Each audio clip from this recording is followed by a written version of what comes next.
Guys. They do magic. They are the Magic Guys. Ladies and gentlemen, you know the deal. Welcome to episode 243 of the Magic Guys. To my left, we've got Nick K. Hey guys, I'm Nick K, and also joining us this week is Doug Kahn. Nakakomojiche, sayonara. Doesn't that mean goodbye? I love this version of Doug. This is when Doug's coming in hot. I'm happy to be here. I'm back in the saddle. I got the real mic going, and a new co-host. Eric Stevens is not in the house, so we have Mr. Bunny today. Cool deal. We hope to have Eric back again at some point, but it's great to bring your hair to the episode, you know. Guys, and as well, before we kick on with our amazing guest today, we have a giveaway to do. We, as you know, we released our new shirt, Trust the Sleight Tee, which is available through the links of this episode. But we said we'd give one away. So in the comments, we got you guys to tag each other. By the way, thank you to everyone who has actually gone and purchased one of these 6 shirts already. This is building the community, and it's really cool to see. And also, I went through on a few flights this week, and I was wearing the shirt under my jacket, and it got quite a few little looks, like people trying to figure out, is he a magician? Is he, like, it'll give you some street cred is what I'm saying. Right. So I'm just going to scroll through the people that commented, and we're going to pick a random one. I'm not using any Force apps, all right? We're going to use, you're out of the app. Yeah. Great. Okay, let's do this again. I'm going to go with this one. Lucas Mueller 7770. I'm going to screenshot it. My friend, you are the new proud owner of a Trust the Sleight Tee. I can see you doing a card spring in your profile photo. This is amazing. Lucas Mueller, you got a shirt coming to you soon. Winner, chicken dinner. That's what I was trying to get. Yeah. So guys, we're so fortunate when we have guests from other parts of the world, especially when they're willing to stay up late for us, which is a real honor. And this gentleman coming up, I've been watching him since, I think it was like one of the first seasons of Penn and Teller Fool Us. And I remember watching this guy perform, and I was like, damn it, he's so calm, cool, and collected, doing epic magic with like this street magic-esque feel in a show where everyone's coming on in their suits and trying to be, you know, this prolific performer. He just came on with his cap, which I really related to, and just like smashed it.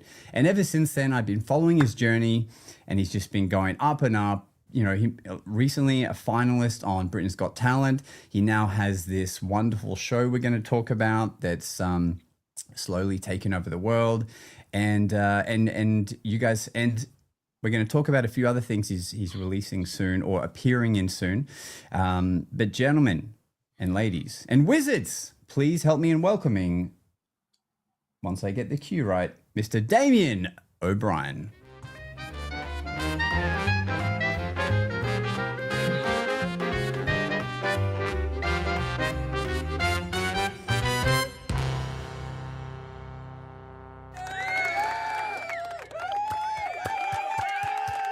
That was an entrance. That's right. Damien O'Brien, welcome to the Magic Guys podcast. Please tell our friends, who are you and what do you do? Obviously, my name's Damien O'Brien, as you just announced, and I'm a magician and also a gamer as well. A gamer? Man, how do you have time? How do you have time to enjoy gaming, first of all? That's got to be a hell of a hack. You've got to make time. It's like anything you find real passion for, you make time, right? So I try and give myself 2 to 3 hours a day of gaming at some point through it all. Usually in the chilled hours when I'm like, right, this is when I can switch off for a bit. And I find that's just like my little escape from reality, and I can just switch off. What are you playing specifically? You doing like role-playing stuff, your online Fortnite sort of combat things? What's the vibe? So Fortnite is a big one, especially with the Simpsons season in at the moment. I'm loving that. Battlefield 6. I'm a huge Battlefield 6 fan, so I've been playing that. But I do like to play a lot of everything. If I'm on my Switch, I'll be playing like Donkey Kong or Mario Kart. I'm always open, but I do love story-based games as well. So things like Spider-Man 2 or The Last of Us and things like that, which really just like immerse you into it. They're great games. What about Asteroids?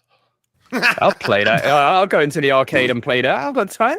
That's where all my money used to go. A 12-year-old Dougie would go dump his allowance into the arcade. Yes. That's crazy. I appreciate the gaming. I'm a gamer too. Digital collectible card games currently, but real-time strategy, and I'm an OG Unreal Tournament player, so I go back a couple of 30 years for first-person shooters. That's right. That's right. Building a rapport, one game at a time. Making a big resurgence now. Like I had my buddy's son. He was like, he plays it for like 12 hours, like straight. It's massive. Do you know what? Those people could do that. It's crazy. The people who can play for like 12 hours straight. Like I've got friends who stream for like, they will do sometimes like marathons where they go for like 2 days, 2 full days without sleep. And I'm like, oh my. How I get too hot with all the lights on, the heat coming from the PC. I'm like, done. I've got to take a break like after a while. So they're like, I don't know what they're having. With Fortnite, there's a big resurgence with it happening with The Simpsons. And I was at my residency the other day where we have like a various types of golf, like themed golf course sort of thing for the mini golf. And one of which is The Simpsons couch. And we were trying to round up all the kids to take a photograph. And we go, all right, everyone on The Simpsons couch. And the mum turns to me and she goes, you know, these kids don't even know what Simpsons is. And I just said, then you are failing them as a parent. Like I didn't even think twice. And I realized how helpful that sound. And she was like, I go, like, this Simpsons should be taught at university. Like, I think it's one of the most important things in pop culture Simpsons history. Is great. Yes. I agree. But she said, she goes, it's not that. It's just that, like, when you're 5 and 6 and it's not playing at 6 p.m. every day after school or before dinner time, it's like, when are they going to watch it? And you're like, it's so true that to think there's a generation of people not watching that. I wonder if people felt the same way about like, oh, there's people out there not watching the Flintstones. I wonder. Yeah.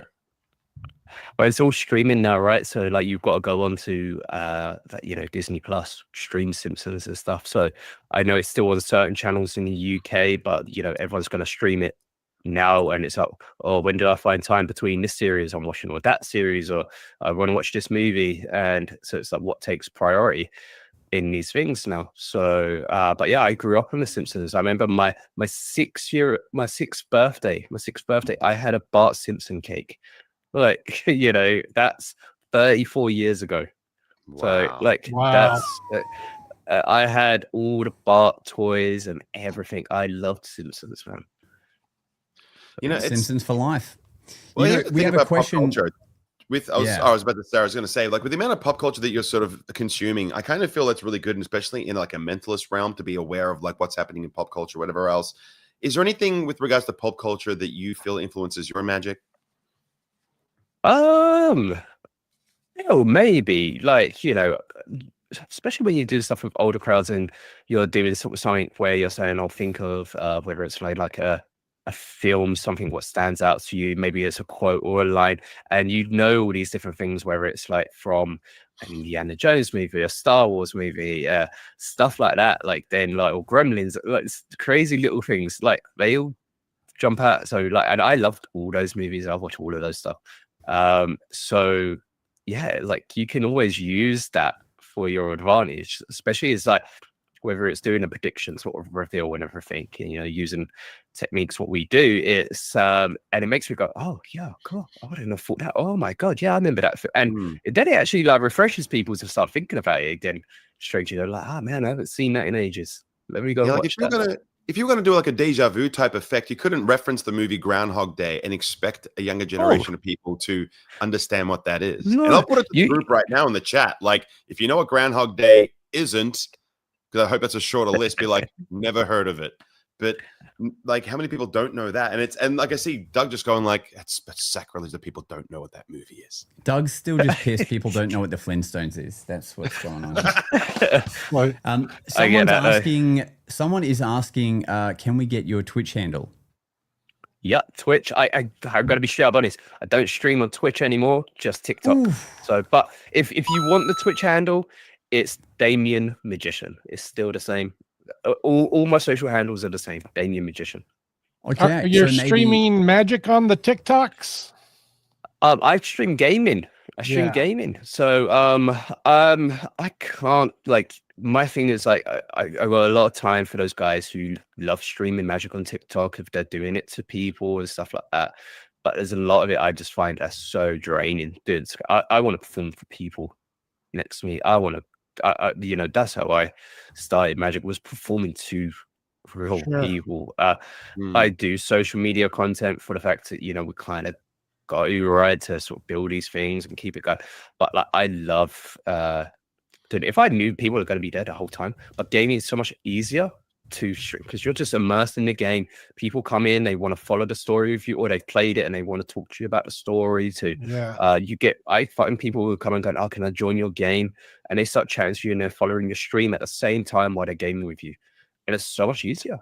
It's way more relatable, especially if they play the game as well. Yep. And they're watching you passively do something. It's like they're hanging out with a mate rather than like, watching a trick through a screen and your job is to directly perform to them. That's interesting. Okay, so back in the day, it's so funny to say back in the day, but it feels like yesterday when I first watched your clip on Fool Us.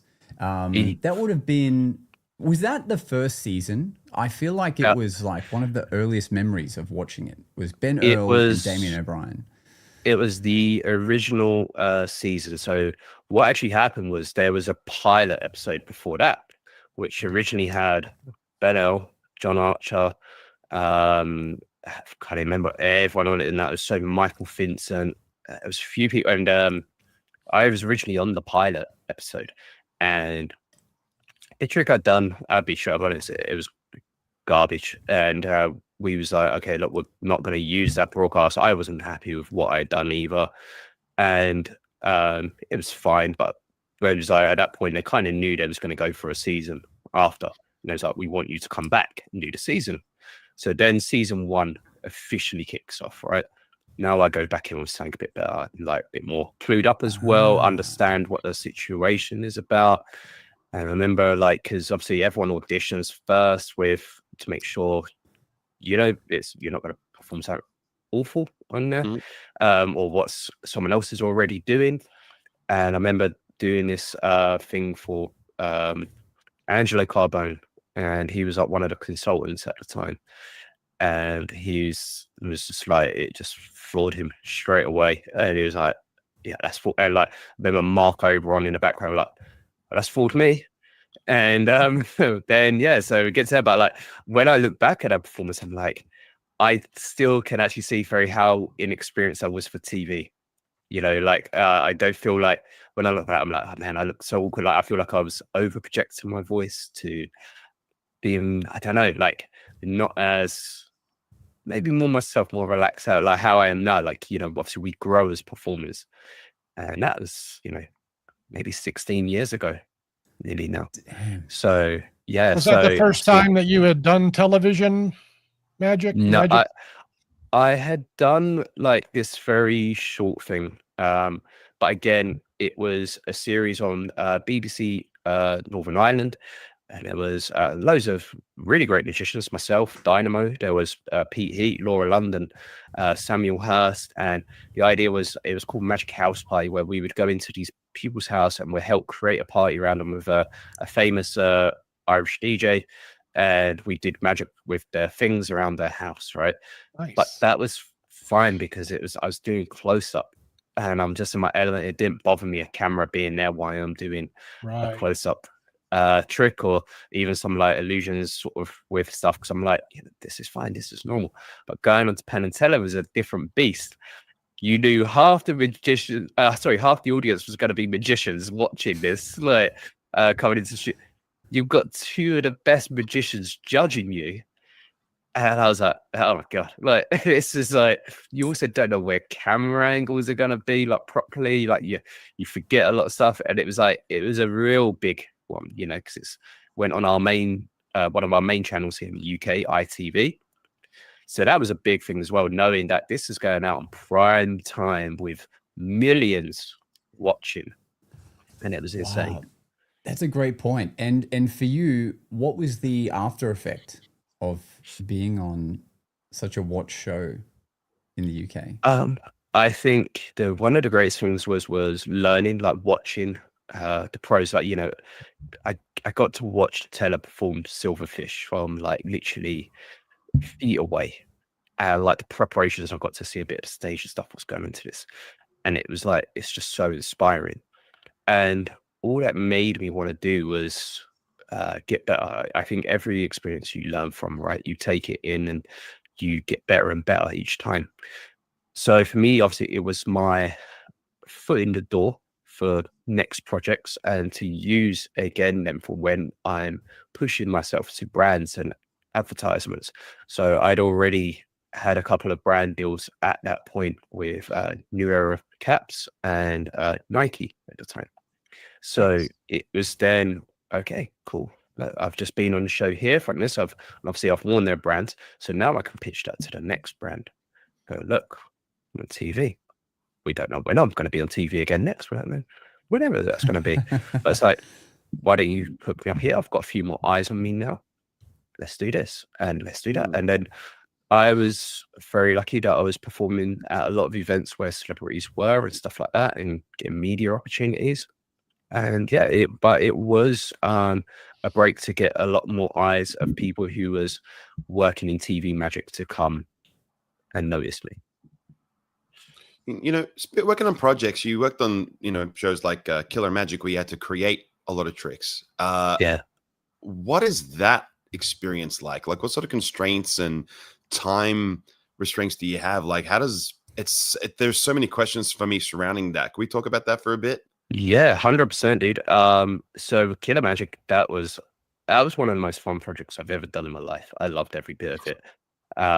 You know, we started down in London, and we was on this project for about 6-7 months. And we was very, very fortunate. Our first episode, which is, should we call it the pilot episode, or it became, we had some great people who was in as our writers and our team. We had Stephen Long and Ian Sharkey, who are writers for Darren Brown and consultants and creators, you know, so we've got the best. And we had Andy Nyman come in and help. Wow. We had our producer and director was Anthony Owen, who produced all of Darren Brown's stuff on Objective Productions. So it's like everyone you needed was there, and they saw magic in such a special way. And then we took it up from the pilot from London up to Glasgow, which was their base for nearly 5 months there. And we would be in the office. So we was always working like 5 days a week. We'd be in the office from 9 a.m. on Monday morning, and we'd be sitting there creating content. We'd do mood board stuff where it'd be like, right, okay, what themes can we create?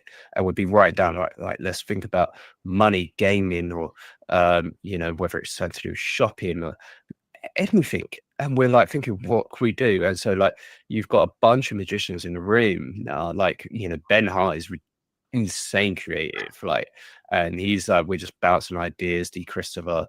Chris Cox Jazz, we're all just coming up with these crazy outrageous ideas. And then at that point, that's when we also had our magic consultants come in with Noel Porter, who's an incredible magic consultant himself and creator. So we had so many things, and it was just so cool watching this stuff come from a text to life, you know, like watching the art department build these props for us. And then like we'd be like, right, okay, the specs need to be like this, we need to change this. So we're building like custom props. But even the film days, like there was a couple of mine did not work at all when we're in rehearsals and we're like building the props. We're like, this is just gonna bomb, this is terrible. And on the day, one of them is like, I'll tell you which one. It was one with the fruit machine, where it was like it lands on the 3 oranges, and then 3 oranges come out of a fruit machine instead of money, right? And we was like, every time we rehearsed this, it did not work. Like, it was on the wrong dials. It was like completely wrong. We're like, right. So the idea, and I was like, right, the idea is if that happens, just make it look like you get angry, you shake the slot machine, and we'd be like, give me my money back, and then the oranges would drop out. And it worked.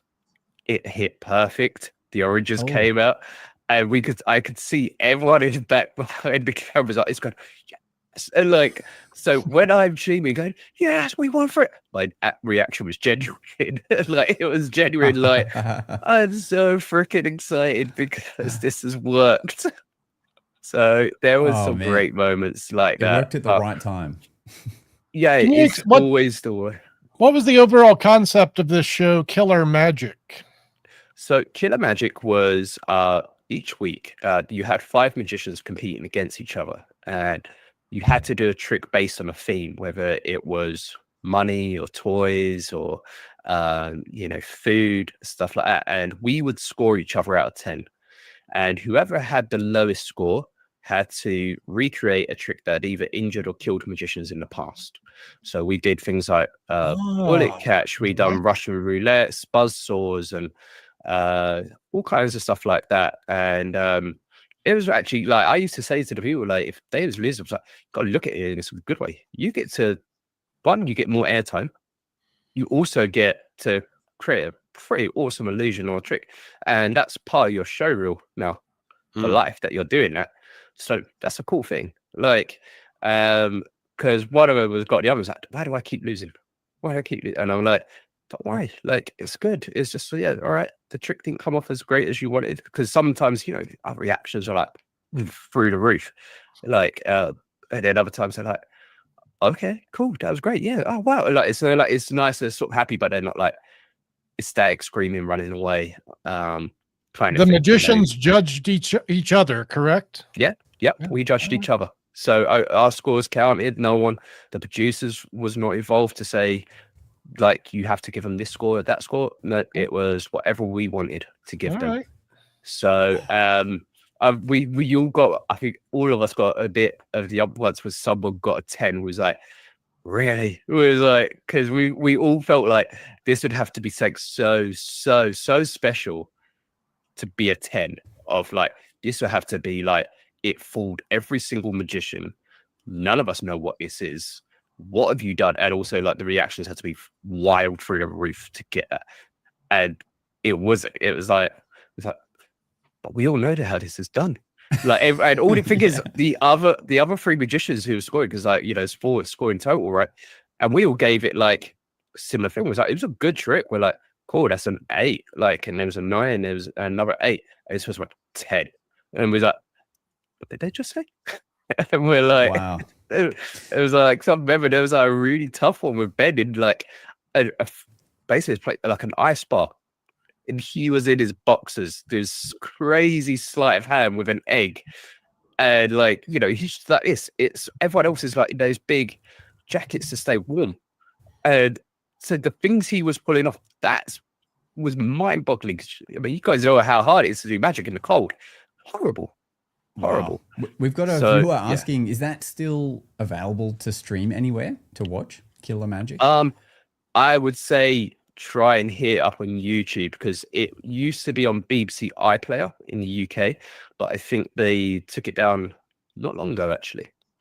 So hit up Killer Magic episodes. I know I've got a full episode on one of my YouTube channels. Yeah. So, yeah. Guys, was there any near-death experiences there? Did anyone almost die from doing Killer Magic? So, not one of the magicians, but one of the people behind the scenes got a little bit hurt from one of the illusions. But one of our illusions as well was like, it was the buzzsaw one. I'm surprised that didn't kill anyone, because like the barb what was holding the buzzsaw was like bowing, and like this thing's swinging right like that. and there was no kill switch on this or anything. Oh no! So we were like, so when we got this, we're like, this is not good. We're just like, we're terrified now. We were like very, very, very nervous. And That must have been the episode where you all got 10s scores. Like, Yeah. I do not want to be under this thing. Yep. Oh my god, that was terrifying to see though. That's going to be a weird idea trying to fool magicians, because if the goal is to fool magicians, it's not necessarily a good trick. Like, there's Was it gotta be to balance. fool them, or was it just to present great magic? I think it's I feel like it was to present a great routine with something that you're not used to doing, right? So for like the food one, I made someone's sign card end up inside a battered piece of cod inside their box of fish and chips. And, so a classic trick of where usually a sign card ends up in a wallet or pocket or something like that. But this is taking it to another level. And reactions were like through the roof, like the guy is screaming. He literally lost his mind. He was like, we could have made a show just from his reactions. Like, he was going on for about 25 minutes after the cameras cut. Like, he was cooked. So I felt like it was that, like, if they're entertained as well and they're laughing, they've enjoyed it, I've done a good performance, felt like that should always add to the points that we're at the end of the day. You got to treat us almost a bit like the people you're performing to as well, like your spectators, that we want to be just as entertained. Were there any ideas that were left on the cutting room floor, or that probably didn't make it to even conception phase, that you had like a great idea you really wanted to do, but they went no, that you're willing to share on the pod? There was a fair few, to be fair, because we was always immovable. So there was like themes which never happened, of course. And one of the ones I remember thinking about, I would really have loved to have brought to light, was this idea that we was in a bar and someone pours a pint and beer's there, and we talk about the tap where it's like, like when you see beer taps and they're frozen up, right? They say like, and it's like the extra cold beer basically was going to touch the glass and the whole glass was going to freeze and the entire beer was going to be like a solid block of ice, like it can come out. And another idea was to make the beer just suddenly an empty glass, so you see this beer completely fill up like this glass. And we figured out a method to do it so it was proper, so it came up properly with the head and everything like that. It would have cost an absolute fortune to make it work. And so there was a lot where it was like, we were working with a tight enough budget as it was, and I was just like, we can't do this. We can't get that in. And it's like, okay. It was like, even if you look at the slot machine I use, it's a very old, like it wasn't very like fresh and new looking, whereas like today's like, it looks like it's been in the pub since the 80s. It was kind of that like look, but we made it look right. And I think that's the thing, how you dress a lot of tricks up as well. You know what? Let's do a thought experiment for like the next 3 to 5 minutes, okay? Making magic. The theme is using the men's room. Go. Okay. Cool. Okay. Changing the sign where it says men, changing it into something where it would be a joke and it say dinosaurs. So the sign symbol where it says men, you go. Yeah. I would do no tear toilet paper, where like you wait for someone to get to the toilet next to you and you're in the other one and you go like, sorry man, there's no toilet paper, can you just tear me off some? And he's trying to take it but he can't tear it. And then it's like, nice. I can't tear it. And you're like, oh, okay, keep going. And there's like, no, pull. Like, and then you go, wait, stop for a sec. And then go, just when you think in your mind, tear. And then it tears. Nice. You know what I mean? And so like you make this gimmicked tear, no tear sort of toilet paper. I think that would be a pretty fun idea. I got one. You do Professor Cheers comedy rope trick with toilet paper.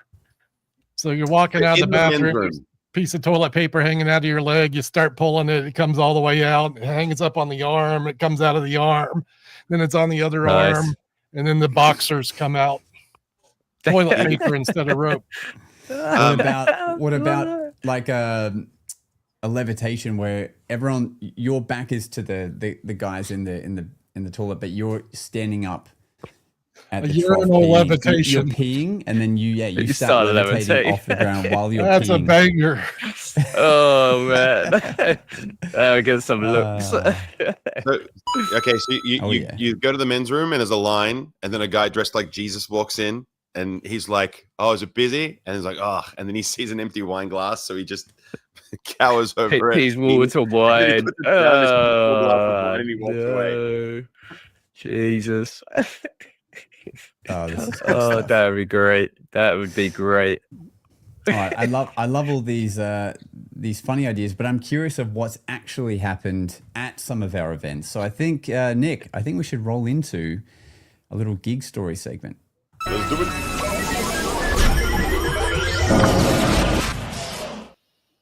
So Gig Stories is a section of the show where we talk about little magic moments either while working, being on telly, or perhaps our day-to-day lives. And we'll share our stories, starting with our very fine guest, Mr. Damien O'Brien. Okay. So you want the dirt, right? Okay. Yes, we want it. So I currently work at we have a show in London called The Magician's Table. It's an immersive magic experience, right? So people come in, they have a few drinks down at the bar first and see some magic downstairs before the show begins. Then they come up, we have like 10 tables, which seat 10 people, or 12 people, I can't remember. And it's basically supposed to be a memorial for a famous magician called Dieter Rotterberg, who has passed away. And it's hosted by his wife, who's a widow, right? And so the show goes on and we're performing in memory of Dieter. And so each table will see 5 magicians throughout the night, okay? And every now and then, of course, we're going to get magicians in our audience who'd love to be there. They come and watch. Sometimes they do that typical magician thing where, like, instead of like, you know, having fun, they just sit there like this and are very awkward for the table and stuff. This particular guy, he was just doing this after every trick. It was to his partner and go like, so it was like, okay. And first magician who went to the table was like, if you want to wait till I'm gone to explain the tricks, that'd be great. Like that. So it's just sort of told him like in a friendly way. Then I've gone over to their table next. Similar thing. I feel like I sort of tucked him up with one of the things I've done like near the end. I was like, yeah, you didn't catch that. And then I've got backstage and the curtains between the backstage and their table. You could hear everything. And then suddenly he's explaining stuff to the table. I'm like, really, you dirtbag? And during the show, there's a bit where it's almost like a break where they have to read a letter that's on their table. Every table has it.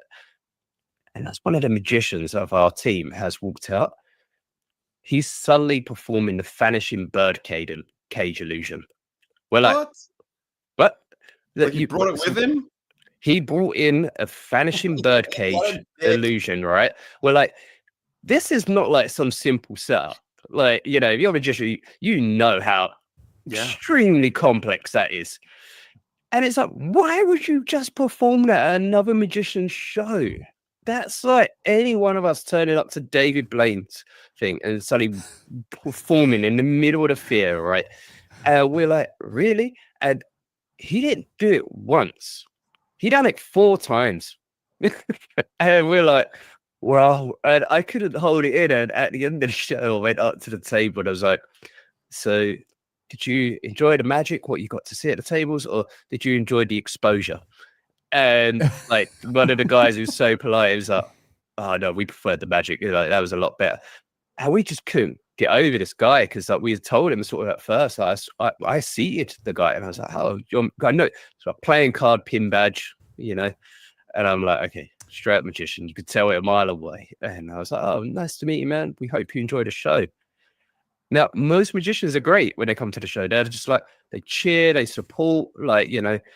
And it's like, you know, this ain't the way to get a good reputation in the industry, right? It's like, it's this the worst. Like, and we was like, what did he think he was doing? Did you think he was going to come down and audition and be like, we're going to go, that vanishing birdcage trick, man? Yeah, you got to be part of our show.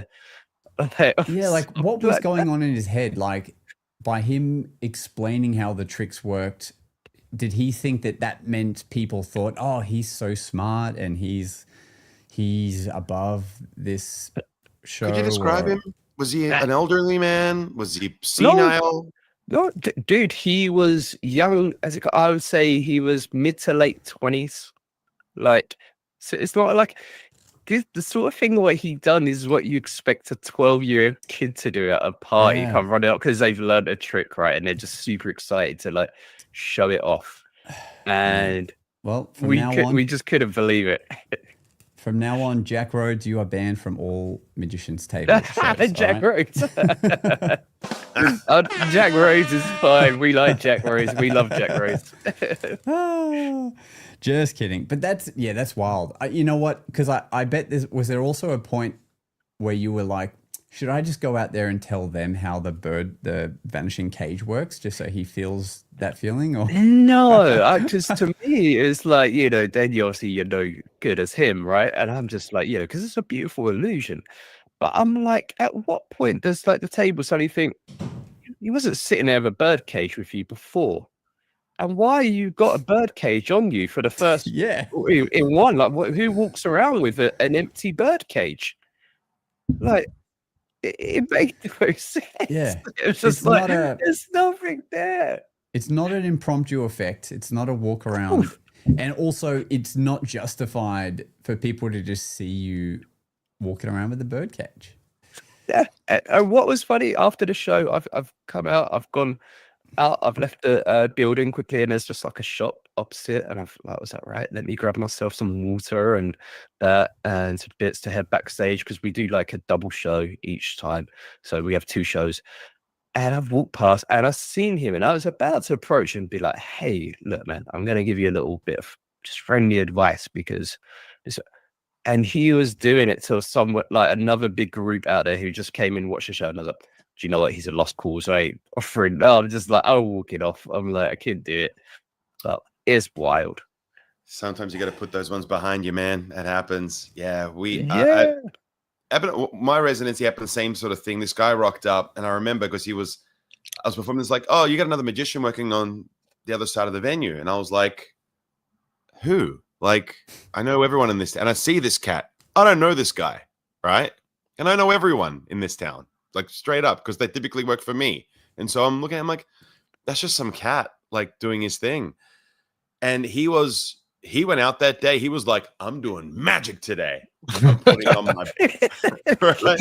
And he was like, I'm going to wear my fedora hat. It's going to have the cards in it. I'm going to wear my full suit, even though it's 42 degrees outside, probably like 98 Fahrenheit. He's like, I'm doing it. And like, he's doing his magic. He's showing people stuff. He's sweating. He's there with his kid and his partner. And it's like just all hyper autistic behavior. And I was like, I'm gonna let him be and just do a thing. And then I go over to the table and I say hello, and he was like, and I start doing my stuff. He goes, oh, I'm not a magician. And I go, yeah, I know you're not. And he was like, yeah, I'm not. And I go, I know you're not. If you were, you'd know. If you were, 1, you would know who I am. 2, you would know better than to be performing in another man's realm, but he's paid to be here. So I'm totally aware you're not a magician. And it was a nice interaction. We're very polite, but then his son fired up with his like crazy level of tism, and to the point where like everything was grabbing me, and like his wife's trying to literally hold this 8-year-old back. And I'm like, let him. He wanted my cards. I want them because mine were blue and his dad's were red. And I'm like, take him. Just calm the kid down. Like, there's people here eating and stuff. So it's going to happen. And you try to accommodate and make sure they have a good time without making them feel ostracized, because they are a guest in your venue at the end of the day. But like, in the same breath, have some friggin' decorum, people. I agree. Yes. Yeah, crazy. My only notable gig story from last week was performing on a yacht, like a yacht party, and it's always an interesting thing. And I'm curious of your thoughts, Damien, when you get booked for a gig that only has, say, 40 people, but you're on a yacht, so you're stuck on there for 4 hours, and there aren't actually any hidden spaces really to not be seen. So you're kind of the magician the whole time with nowhere to kind of hide. But what I will say is this audience was very fun.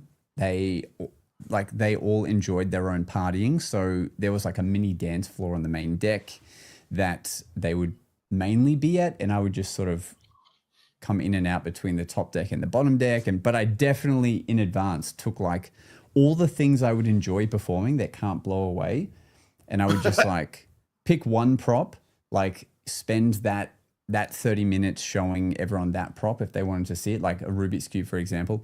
Then I put it away. Then I bring out like my double blank cards, and I do like some ambitious with signing the card and stuff, just that. And then I'd come back, and now it's like rubber band time. And it was like a very unusual way to perform. Yeah. But it was a fun exercise. But how long was the trip? It was 4 hours. 4 hours. But surprisingly, the time did go quick, and the first, 15 minutes and the last 15 minutes is like them leaving the dock or just getting to the dock, so you're not doing anything. But it certainly was a thing where I couldn't just do like my normal 3 sets, right, to everyone. I was like, this is going to require some more thoughts on performing, but also I'm limited a little bit because I'm on an unsteady vessel and lots of wind, and I'm just rocking a vest because I can't really wear a jacket on this yacht where it's going to be stinking hot otherwise. Sure. But Boats are tough. is that a situation you had to be put in before, Damien? Do you guys have yacht parties in the UK? Or strangely, we have obviously we have these things called river boats, which go up and down the Thames, and they're huge, and people rent them out all the time for parties. And I think we actually have Uber boats as well now in the UK. Will go up and down the Thames. Yeah. Nice. But like these like fancy boats which people host their parties on. Similar situation, right? I'll be booked for a 2-hour gig, but you're stuck there for 4 hours because sometimes longer because it's like, all right, we're docking at midnight, and it's like, and they want you on there at like 6:45. It's like, oh, great, okay, 5 hours. And at least there, sometimes it's like a lower little escape bit. You can go and hide. You can have some food. You can rest for a bit, come back up. But it's agreed. It's like, once you've gone around this boat and you've done magic for everyone, you're like, you don't want to make it feel like overkill, where it's like, this is too much. And one of the things that I've started doing when I do those now, I just sort of go up to where the captain is, do a bit of magic for them, and I chill and chat with the captain and the crew. And it sort of like gets you out of the way, and you start talking to them about normal things, and it allows you to switch off for a little bit, maybe like desensitize or whatever, and then maybe go back down and go, you know what, let me try something else now. Now I've like got away from that party for a bit, I can go back down. And yeah, but like to me, it's like if I'm sort of chilling, thankfully I've never been on a situation where it's just I'm the only performer. There's always been something like a caricaturist, or maybe some band members are playing as well, and they obviously take breaks, and we kind of sort of try and put our stuff into one little corner, and we will just chat there, and we sort of hide there together. And people usually are quite polite, and they're like, okay, let them do that. Or if they want to see one, they'll be like, hey, like my friend didn't get to see something earlier because maybe there was that on this end, or they was upstairs or something. And yeah, I will do that. But yes, like you, I've dragged out some routines for so long. And I'm like, I will literally milk it, and then I will let them ask all the questions for them. So how did you get into magic? So what made you want to be a magician? And I'm like, well, let me tell you my life story, Karen. I will milk it like that as well to get some of the time. So and the thing is, luckily, like you never know. Sometimes that's like the person who's hired you as well. So like you have that full interaction where you're really giving them your time and like talking away to them. They're like, that was great. I had a great conversation with the magician of why I got into magic. So, but look, people like that though. It's part of the gig, in my opinion, is to spend some time, socializing with the clients. Of course. Well, there's also that thing, right? As they say, sometimes there's the undercharge and over deliver. So it's like you give them more of yourself each time, where they're going to be like, that was amazing value for money. Let's get that guy again. Let's get them in again because they're going to be fantastic value. Everyone loved them. Really friendly, really good. Stayed longer. They weren't watching the clock thinking, all right, okay, boom, off. Like soon as the dot com, like you're throwing like women and children overboard so you can get off the thing first. So that's. I've been having flashbacks during this conversation of my worst gig ever. I've told this story before, but I was on a riverboat on Christmas Eve. Oh, We're like a 3-hour float up the Mississippi River. They do bonfires to attract Santa Claus. It's lovely. It's lovely until you go back to the dock where you left, and the boat is unable to dock there, where all of the cars are. And it's 11 p.m. on Christmas Eve. And you've already done magic for the whole boat. And they inform you it's going to be 2 to 3 hours before we get to the next spot where buses will meet us. Oh, snap. So I very much was in that conversation mode for a couple of hours, and I wish I had that captain's trick you just said back then. I sure would have gone to hang out in the captain's room. Honestly, that works so well. Like, when you realize there's actually quite a few bits of career, then like getting with them, and they're just like, "Oh, do you need this? Do you want this? Do you want this? Oh, that'd be very nice. Thank you very much." And then a couple of times I've had it. Want to drive the boat? Yes, I do. That'd be fantastic. Yeah. It's like it's really cool. If I could share a couple of stories from like that realm as well. Like it's so we do like 2 laps of the bay here in Melbourne. We call them booze cruises. You get on a boat, you get pissed. So booze cruises. We have a couple of different mobs that do it, and so they'll either do like 1 lap, and then it's like we're going to kick you off, and then we're going to go back out and do another lap and come back, and that's pretty good because that's like a 2-hour kind of experience. But more times than not, I get ready to say goodbye, and they're like, "Do you want to stay?" And I go, "I got to invoice you though." They're like, "Yeah, that's fine." I go back and just tell the captain, like, "I'm staying on, bro, like to the bitter end. Let's just keep going." And there's been other times where they can dock at another location because sometimes they start at one spot, do a couple of laps, then stop at another point, then go to that restaurant. So that can logistically be a bit of a pain in the butt. But thankfully, I typically ride an electric skateboard to events like this, especially if it's good weather. So I just skate up to the gig on board, put my board in I was going to call it a cockpit. That's called a wheelhouse. Into there, do all my shtick, and then I just skate home along the river. Like it's so good. Nice. So think about logistics when you're doing gigs like this, kids. It's a pain. Yeah, because what you just said there about the dock, we have the same thing. Like we'll leave one dock, and sometimes it stops at a completely different end. So like of like the Thames, you're like, that is like nowhere near that. But obviously, thankfully with London, we have the underground, right? So it's like there's always a tube station like within a 5-minute walk, thankfully.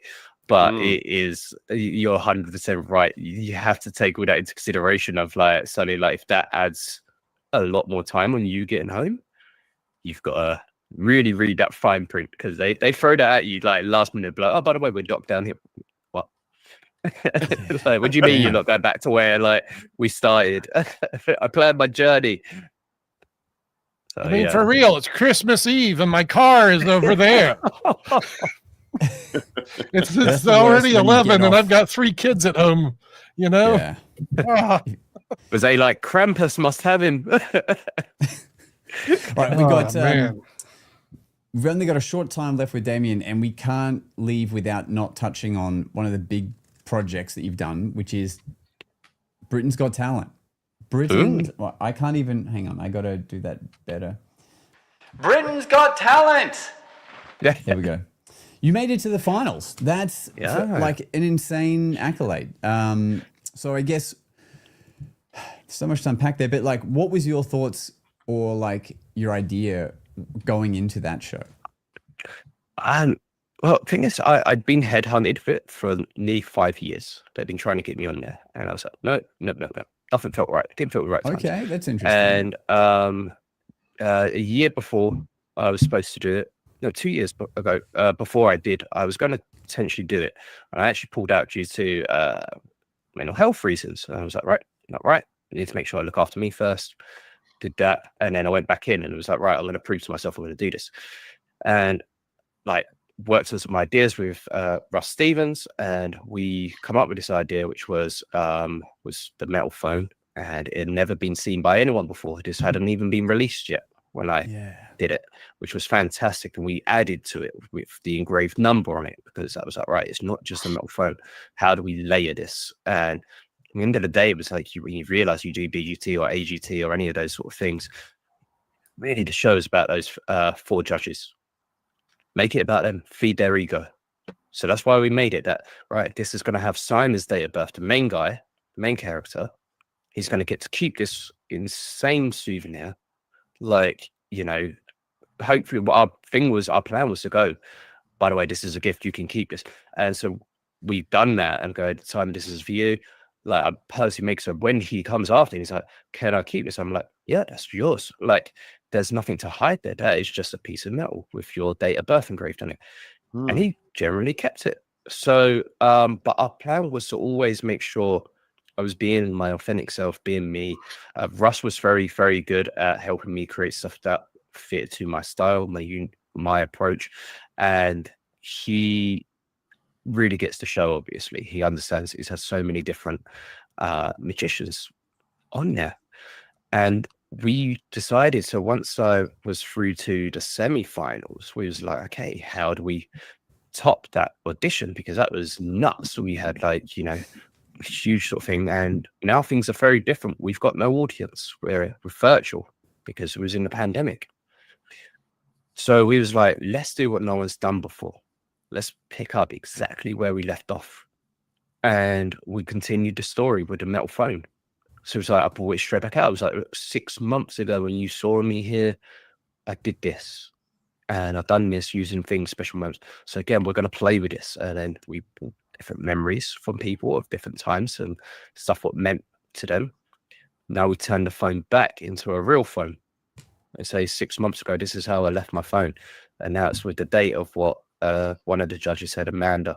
It's got the screensaver as a wallpaper of a country Alicia the singer was thinking of. There's a text message from a celebrity who David Williams is wanting, and it's like it's got the message on what he's thinking. And like, what the hell? Be like, look, and then we upped it again. We layered it each time. It was layered. So it was like, look, you're probably thinking maybe this is technology, maybe this is something special here.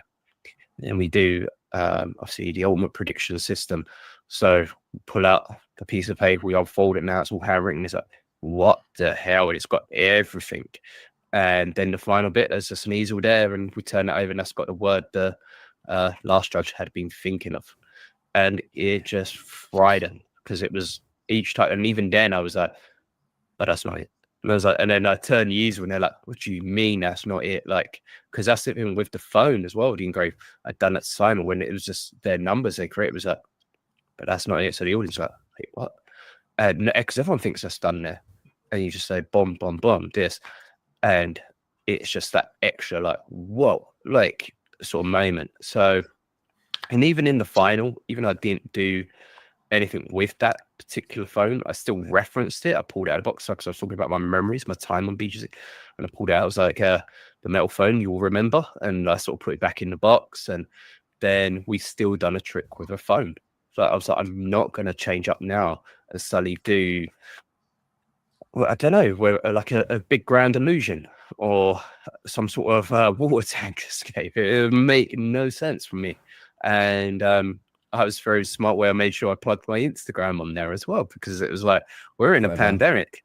Let's plug my Instagram to get some brand work, because everyone's going to want to use that. So I had to fight like a lot to get that in as well, because I was like, we don't really want to do this, we don't like advertising different things. And that's why, like, when you see it, I say, like, do you have social media? Open it up. Like, I physically wasn't allowed to say the words Instagram because of TV rights. So that's why it's like, so the judges, like, they're prepared for that bit. They get told, it was like, hey, look, he's going to say, do you have social media? What he means by his Instagram, we're not allowed. He's not allowed to say it because of this. So they get it. So they don't know nothing about the trick. They just know he's going to say that. Yeah. So my phone went mental from that moment when I was here. I've mentioned it, and there's a piece of her card inside on the phone on my Instagram grid from weeks ago. And then obviously I changed her phone into a bunch of photographs, and her phone ends up back in the box on top of the stage with Ant and Deck inside 100 foot of rope. And yeah, it was, again, but what the best thing, I can tell you, one of the funniest things from BGT was every time I had done my rehearsals, where it was audition, semi-final, and final, they all went horrible. Like, I mean, they couldn't have gone any worse. Like, really bad. We was like, oh my God, this looks terrible.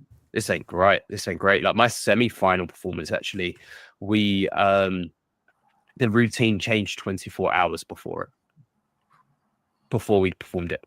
No kidding. So This seems like a theme, Damien. I'm sensing a theme here. Yeah, I have terrible thinking rehearsals, and then I smash it out of the park when it comes. I think maybe I need that adrenaline. Wow. We had a question. Did you freak when her phone dropped off the stage? I'm guessing is that something that happened that no one knew happened, or what? Tell us that. Here's the thing. I told them in rehearsals, I was like, tell her to put her hand over the glass like this, and we'll pull it through. We'll thread the rope through the fingers, right? So that way, if the phone hits, it's just going to bounce off the hand and land back in the big glass. And it was like, we don't like that because that's covering the inside of the glass. We really want to see that rope like unraveling the phone. I'm like, it's a glass, you can see through it. Like go to a side shot. And what happens? The phone drops out, and I just had to play it cool and be like, yeah, just pick it up. I was like, I don't care if your phone screen smashed right now. We've got to play this cool. And I went backstage panicking. I was like, please don't tell me I've broke one of the judges' phones. And I spoke to her. She was like, oh, it's fine. I don't care. It's great. Like, that was bloody mental. How did you do that? And I was like, I can't tell you. So my heart was like, Yeah. I mean, at the end of the day, I'm sure she's not worried about replacing a phone, like shows insured. That's probably new shoes today and a new phone. Like, that's also a mad when what happened on that final. So obviously, like, everything what I touched, if they had to touch, they had to like sort of use sort of sanitizer, right? So it's like if like they sort of quickly sanitize a hand or something. So when I've told her to rip the card, she sprayed the corner of the card with sanitizer before she handed it to me, and I'm putting this corner in my mouth. That wasn't part of it, and I was like, "Oh, this is gonna be gross." And so I'm now putting this corner of the card in my mouth, and I'm like, "This is gross." Like, it ain't fun. Like when you do routines, right, where you chew a piece of card anyway, it tastes awful. Yeah, add some like pure 100% alcohol sanitizer on that. Ooh, yeah, it don't taste good. That's not good. So people are going to have a chance to potentially learn from you coming up soon, Damien, right? Is that something you can tease? Yeah. So I am doing my first ever lecture at the biggest magic convention in the world, which is Blackpool Magic Convention 2026. I'll be doing 2 lectures throughout it, throughout the 4 days. And I'll also be performing in the International Close-Up Gala Show, which very excited about. We're working on the routine really hard at the moment. We've got something very fun. My idea is it's very similar to like Kinemagic. I'm not going in there to fool the world. I'm going in there to make sure everyone has fun and enjoys it. But the lecture, I can tell I have 3 brand new routines, which one I think will sell out immediately. Ooh, let's go. It's insane, real insane, and off stream I'll show you guys. You can have a preview. But with the lecture as well, I'll also be talking to people how to get those brand deals, how I went about getting collaborations with Nike, New Era, to Apple, and all different kinds of brands. Coca-Cola I've worked with. What's the way, how do you approach that, what's going on, and also a bit of insight into TV magic and how would you prepare for that and what are you going to do. So that's like all the gold stuff that no one's taught anywhere, right? And we just had Sonia Benito on a few weeks back, and it seems my bestie. Yeah, I mean, it makes sense. Like, you're both repping all the brand deals. Like if you like a brand, you found a way to work with them, and so that's sure. And it's obviously no accident that you both do that. If you both spend time together and share these ideas, that's amazing. Yeah, she's honestly one of the most creative magicians I've ever met in my life. She's ridiculous. Like, honestly, like what some people have seen, like, is nothing. Like. And she shows me some bits, and I'm like, what I know is that she ain't even really scratched the surface with that. And I'm like, this is wild. Like, she's so crazy good. And I'm like, so I go to her a lot when I'm like working on projects. I'm like, I want you to help me do this. I want you to be my consultant on this. I want you to do that. She's great. Clip it. That just started the 2026 Sonia promo reel. Yeah, I know, right? Yeah. Oh, that's amazing. And last but not least, the Magician's Table, we talked about it a little bit, but that's where people can come and see you at the moment, right? That's where you're regularly performing. And this is where I'm regularly performing. And it's what I love about this. It was for so long, people could only really see me if they booked me for a private event, whether it was a corporate or wedding or something like that, right? And because most of the time it was like, there wasn't anything like that. It's like I wasn't really doing stage routines where I was renting out venues and I was going, okay, cool, come check me out here at maybe a fringe festival or something like that. I wasn't doing that. So then for me to suddenly go get this opportunity with the Magician's Table, it's like, oh, you can come down. We're going to be here a long time. Come check us out. Like, you can see me at the fraction of a cost of what it would be if you booked me. Like, you know, you get a great night out. You get to see 5 different magicians, amazing cocktails, and it's an amazing venue as well. It's so like insanely cool. Like, you walk in there, you're like, this is nuts. Like, it just feels, it's cheesy to say, but it feels magical, right? You walk in there, you're like, this is really cool. Right. For those listening, so that to go check that out if you're in the UK and maybe all spread around the world. Also in America. Also in America now. We launched in Charlotte. Damn, we launched in Charlotte this weekend. There you go. Magicianstablelive.com is currently what's showing up. Magicianstablelive.com.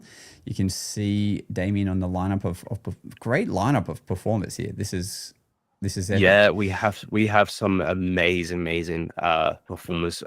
Sonia's also on that lineup.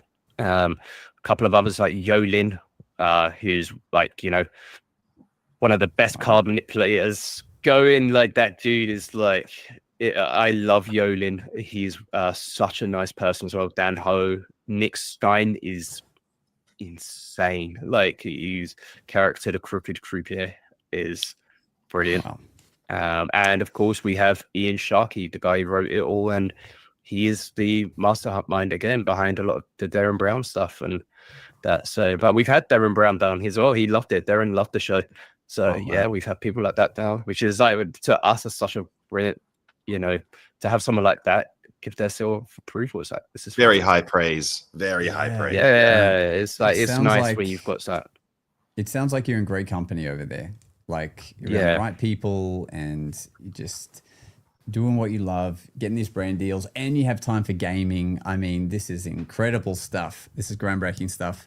Damien, this time has flown by, so please come on again. Because I feel like we've only really scratched the, like, you know, the big things people have seen you do, but I know there's so much under there that we can break down and advice but go see him perform at the Magician's Table. Go watch his lecture for our UK audience listening that are going to be heading to Blackpool. But look, we're going to end our episode in the way that we always do, which is by giving our guest the final word.